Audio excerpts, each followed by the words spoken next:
ตกลงว่าบางคนยังไม่สมบางคนจึงเรียบเจอไอ้ดอกตะอ้อนเที่ยวบางเรียบพอได้ตัวเด็กดีเชียร์เนี่ยตำนานเรียตัวใบเชียร์ยืนเหมือนแม่เชียร์เนี่ยตำนานเรียเนื้อแค่กับปูสฟือบางโอนกับดาวก็ยืนเต้าแต่หมอปีปลัวบางยืนเชียร์เนี่ยตำนานเรียในขนมรัฐธรรมนุ้ยคือยืนเชียร์เนี่ยตำนานเรียในเรียกไม่แต่ออกเนี่ยบางโอนนะเฮ้ยในขนมจมน้ำเนี่ยตำนานเรียในขณะบักสมังซีแต่เมียนบนไพ่ประมวยรู้เมียนประมวยรู้เชียร์สเตย์จ้าเฮ้ยในขนมจำนำสเตย์นี้คือเมียนขยมมวยรู้เชียร์สเตย์แต่แกหาท่าสเตย์จึงคลั่งไอ้เจ๊ได้บอกโอนเคยไงหายได้ไปจนจึงคลั่งยังจำทรงจำเรียบได้ทางหนักปะสำนักสิยืนคือเลิกด้วยสเตย์โดยเมียนกาเอาสเตย์โชว์เชียร์เนี่ยตำนานที่ให้được chung tiêuแม่มาลีรัตนะยืนโจมอเมียนแต่ดอกหนักสรบยืนมาจะแจกจะมวยหนักสรบไอ้เยอะยืนมีนางสรบในขณะปักสนังสิเจสตรีอีโมดำไปจังเป็นจังหรือจังมันในจังหวะเรียนติดเตี้ยให้ยังตำนานติดตัวอ๋อในเตี้ยเข้าจ้ะเตี้ยเข้าเตี้ยท่องคำบกคำจุนจ้า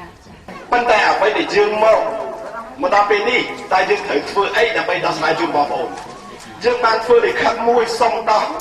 ក្រុមប្រឹក្សាឃុំចំណាបងប្អូនដែលចាំបានដល់200ម៉ែត្រទេមិនចឹងហ៎ជាគោលការណ៍200ម៉ែត្រខ្ញុំឃើញគេបានបោះប្រគល់ក្រុមហើយមែនទេប៉ុន្តែប្រហែលថ្ងៃនេះក្រុមហ៊ុនរំលោភមិនព្រមអនុវត្តទៅតាមសេចក្តីសម្រេចនេះមានចំណានយកដល់ប្រៃហ៊ុនសែននេះថ្ងៃអស់លោកទាំងអស់នេះខ្លាចហ៊ុនសែននេះឥឡូវហ៊ុនសែនចាំមកតាក៏មិនក៏មកពាក់ព័ន្ធជាមួយប្រជាប្រដ្ឋទៀតអញ្ចឹងរឿងនេះមិនត្រឹមត្រូវទេអញ្ចឹងបងប្អូនមិនបាច់ភ័យនេះ200ម៉ែត្រវាបានដោយស្វ័យប្រវត្តិក្រុមហ៊ុនគេធ្វើលបងហើយមែនទេត្រឹមត្រូវហើយជាគោលការណ៍ច្បាប់ចែងអញ្ចឹងយើងមករស់នៅមិនស្របច្បាប់យើងជាជនអាណាធិបតេយ្យអញ្ចឹងហ៎ប៉ុន្តែមិនមែនទេសិទ្ធិក្នុងការរស់នៅប្រជាពលរដ្ឋគ្រប់រូបមានសិទ្ធិរស់នៅមានសិទ្ធិមានដីលំនៅឋានមានសិទ្ធិមានអីបកកបង្កើនផលហើយបងប្អូនបើតាមតែខ្ញុំដឹងរួមមិនក្រោម8ទៅ9ឆ្នាំហើយមែនទេ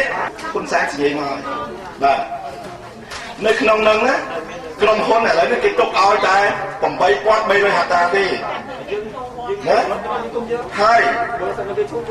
គេត្រៀម204ហត្រាទៀត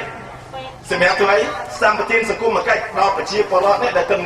មានគូសកលថ្មីគេត្រៀម204ហត្រាទៀតអញ្ចឹងនៅក្នុងនេះគេបានគិតគូច្បាស់លាស់ហើយក៏ប៉ុន្តែកុំឲ្យលេខ3សន្លឹកដាក់បងប្អូនអញ្ចឹងទេបងប្អូនកុំច្រឡំក្រុមហ៊ុនគាត់ធ្វើដើម្បីផលប្រយោជន៍ដល់ខ្លួនគាត់ប៉ុន្តែតំណាងរាស្ត្រមកជួយបងប្អូនក្នុងឋានៈជា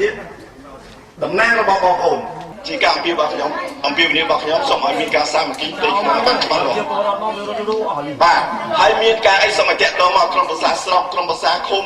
ក្រុមប្រឹក្សាខេត្តមានវត្តមានអ្នកតំណាងរាស្ត្រយើងជួយបងប្អូននៅជាមួយបងប្អូនទោះជាត្រូវជាប់គុកជាប់ច្បាប់ក៏ខ្ញុំនៅជាមួយបងប្អូនដែរបាទសូមអរគុណ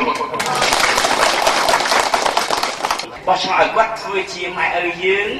ដើម្បីការពារយើងប៉ុន្តែឃើញតើខាងប្រជាជនឃើញតែពេលបោះឆ្នោតឲ្យគាត់មានសេរីគឺមានសុបាតយើងអត់មានមកជួយយើងទេដែលយើងមានទុកវេទនាគាត់នាំគ្នាដកដីដកស្រែចម្ការយើងវិញថាប្រជាពលរដ្ឋអត់នឹងមានសិទ្ធិអស់នេះតែជាឲ្យសិទ្ធិគេឲ្យសិទ្ធិគេ5ឆ្នាំដែលឲ្យសិទ្ធិគេហើយគេមានទៅជួយយើងទេអាសថ្ងៃគាត់មានជួយយើងទេអត់ទេមានតែធ្វើបាបយើងវិញហ្នឹងគេហៅថាម៉ែឪទេចឹងហើយសូមឲ្យបងប្អូនគិតគូរខ្លួនឯងហើយបើដល់ខាងថ្នាក់គណៈបក្សសង្ស៊ីមួយចំនួនបានជួយបងប្អូនហើយប៉ុន្តែសូមឲ្យបងប្អូនជួយខ្លួនឯងអរគុណណាស់បាទក្នុងគណៈបក្សសង្ស៊ីឬលោកគៀបសំរងស៊ីជាមេដឹកនាំខ្ញុំជាតំណាងរាស្ត្រទទួលខ្លួននេះខ្ញុំជាអ្នកទទួលខុសត្រូវចំពោះមុខបងប្អូនណាស់បាទសំរងស៊ីជាចូលបងប្អូនអត់មានវេទនារបៀបនេះទេតែទាំងប្រធានស្អីហ្នឹងដែលបងប្អូនបានដាក់ពីបណ្ដឹងរួចហើយមកខ្ញុំណាលោកបងស្រីបងប្អូនបានមកខ្ញុំបានទទួលរួចហើយបានន័យថាពីបណ្ដឹងរបស់បងប្អូនជាឯកសារមួយសំខាន់ណាស់ខ្ញុំបានទទួលបានន័យថាគណៈបក្សសំរងស៊ីផ្ទះគឺសាររើហើយតែទទួលឲ្យបងប្អូនរួចហើយអត់មានបានបងទេ